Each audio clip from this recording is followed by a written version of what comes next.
Bonjour à toutes et à tous, bienvenue sur Soldats du Salut, bienvenue dans une nouvelle méditation le long de la lettre de Jacques. Et cette fois-ci, nous allons voir le verset 25 du chapitre 1, où Jacques nous dit la chose suivante. Mais celui qui a plongé les regards dans la loi parfaite, la loi de la liberté, et qui y demeure non pas en écoutant pour oublier, mais en mettant en pratique, en faisant œuvre, eh bien celui-là sera heureux dans sa pratique même. Voici un long verset qui commence par un verbe intéressant parce que c'est un verbe très rare, qui est un verbe grec, qui se dit parakupto et en fait ce qui veut dire plonger son regard.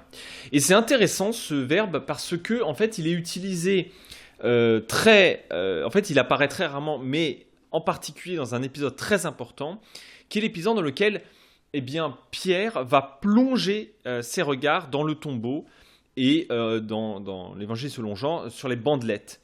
Donc en fait dans ce épisode du tombeau vide, et donc dans cet épisode de la résurrection de Jésus. Et c'est important, en fait si Jacques utilise ce verbe, c'est pas pour rien, c'est évidemment pour faire écho à cet épisode. Parce que finalement, pour nous, la liberté, si je vous parle de liberté, on pourrait penser à beaucoup de choses. Et on pense que la liberté, eh bien, c'est de pouvoir regarder dans les choses du ciel, les choses élevées. Alors qu'en réalité, eh bien, ici, on nous demande, Jacques nous invite plutôt à regarder, à baisser les yeux, à regarder dans le tombeau, dans l'abaissement du Christ. Parce que c'est dans cet abaissement du Christ que se trouve notre liberté.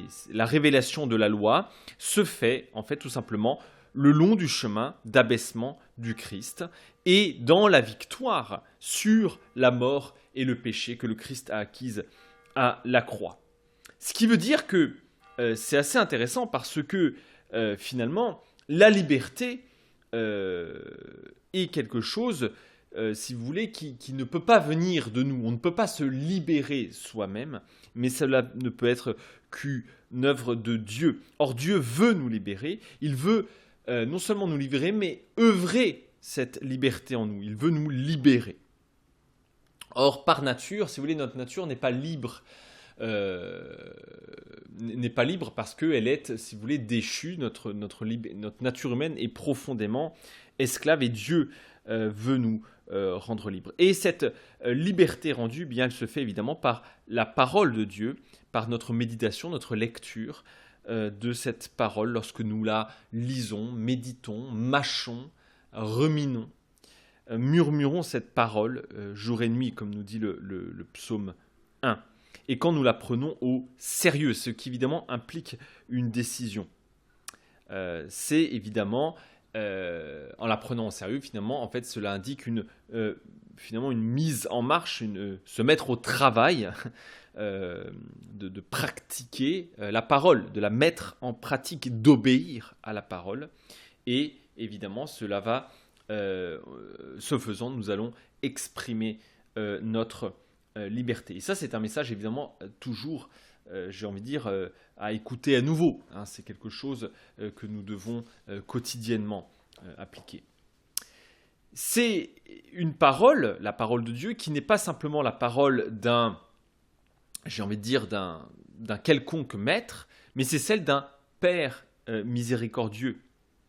Nous n'avons pas à trembler devant la puissance et la force de Dieu, puisque cette puissance et cette force sont au service de notre liberté. Et d'un certain point de vue, il ne pourrait pas être miséricordieux si Dieu n'était pas si puissant. Il peut surmonter toute épreuve et tout péché.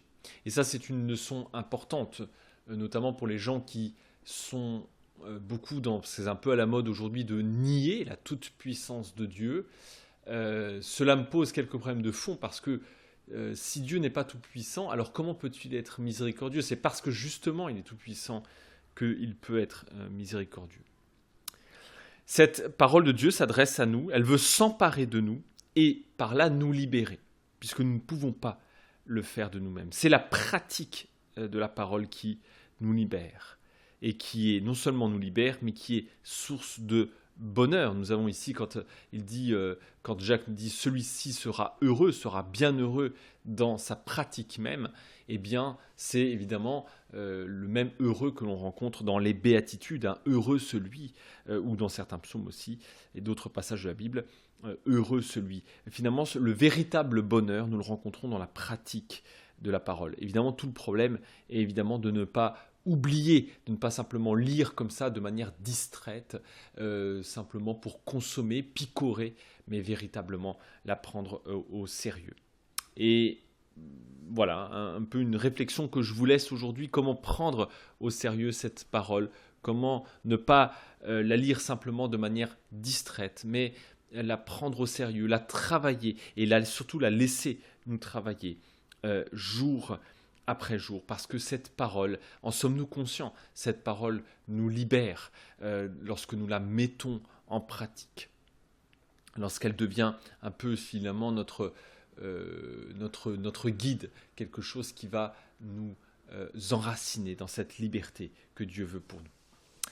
Voilà, je vous invite à la prochaine fois, mais d'ici là, restez sang et feu.